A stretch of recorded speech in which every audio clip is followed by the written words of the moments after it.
In the very back. I think that's Stan, though. No, all the way back, yeah. Stanley Cobra with the Cato Institute. Recently, I read an editorial criticizing you for voting in the Malaysian parliament to condemn Israel on the flotilla incident. So I thought you should have an explanation, an opportunity to explain why you voted the way you did, and also explain why this issue is so important that the Malaysian parliament would vote on it, would want to make its opinion. Yeah, thank you. Now, the Palestinian-Israeli conflict, though quite remote from our societies, but very emotive. And there's a sense, not only among Muslims, but to general Malaysians, Indonesians, and that there is a lack of determination on the part of even the United States to reach an amicable resolution of the conflict. There's of course no real debate or consensus what the position be. I represent a view, a solution, a two-state solution for the Palestinian-Israeli conflict. But the flotilla issue, of course, was emotive and angered many Malaysians, because there were Malaysians in the ship, and Prime Minister Najib moved a motion condemning the barbaric act of the Zionist state of Israel. Then the opposition, with some reservations, supported that resolution, condemning the aggression. But I think generally Malaysians, of course, not as sophisticated in dealing with this question. For example, there's always this confusion between the term Jews, Israel, Zionists, all seen as one. But many of us are more concerned, so that there should not be an anti or racist, I should say, a racist position, anti-Jews or anti-Semitic, to valid criticism of some of the actions by the State of Israel. And I think I would reserve the right to then express, as we had expressed in many instances, against the corruption in the PLO administration of the past. And I think that is the position that many of us take.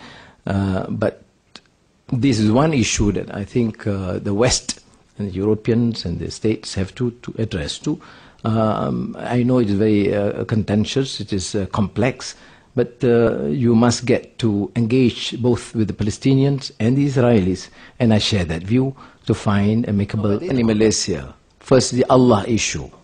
I mean, it's completely insane, if not ridiculous, to suggest that you can impose upon others, non-Muslims, a law denying them the right to call their God whatever name. You can call any other name except Allah. So there's a law. And Christians, I mean, here, my brother Michael Bong is here. I mean, very strong networking with the Christians in Sarawak rejected this. But this can only come from a ruling establishment, a clique that is myopic, racist, or clearly intolerant and undemocratic. I mean, I know among the Arabs, Muslim, Christians, or even Jews, all the three Abrahamic tradition made reference to Allah, Salam, and but you have that. We, I mean, in the opposition coalition of Pakatan Rakyat, not only Justice Party, the Democratic Action Party, but also the Islamic Party, have taken the position, look, we cannot have this law. We must respect the rights of the other religious denominations or other faith to call God, Allah. The slight history, I mean, slight digression. You see, the Bible is translated into Malay hundreds of years ago, and it's used in Indonesia. When it's translated and the name Allah was used.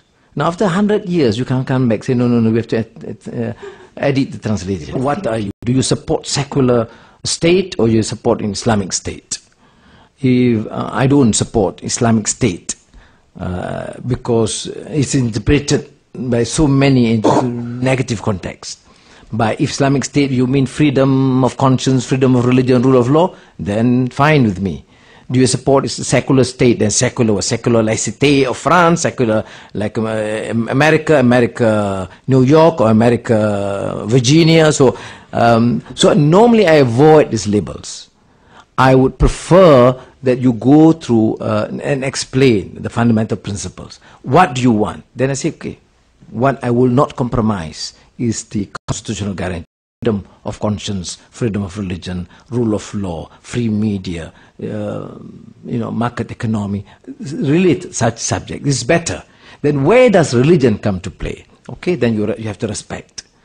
If Muslims want to have proper Sharia courts for family law, divorce, as, in a limited sense, to me it's fine. But do not encroach on the rights of others. Do not use religion to compel your belief. And this, the contentious debate on issue of conversion, apostasy becomes there. Because when you use religion to compel.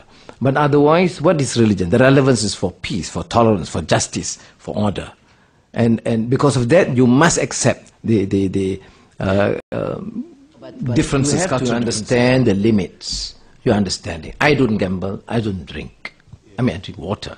But there must be tolerance. I mean, how do I impose on others? Okay, when the Malaysian authorities decided to cane a young girl for drinking beer, we objected. Okay, because I said the most you should do is probably advise her if you want to. Okay, but you can't cane when you know that you are not consistent. I know the rich and famous in the big hotels, they drink, Muslims, and it's tolerated. But because of a poor girl, you can't. I don't believe this is what religion stands for. So where are the ulama?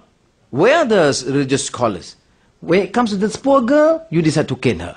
When the rich and famous, you not only tolerate, you condone, and you support. Kiss their hands.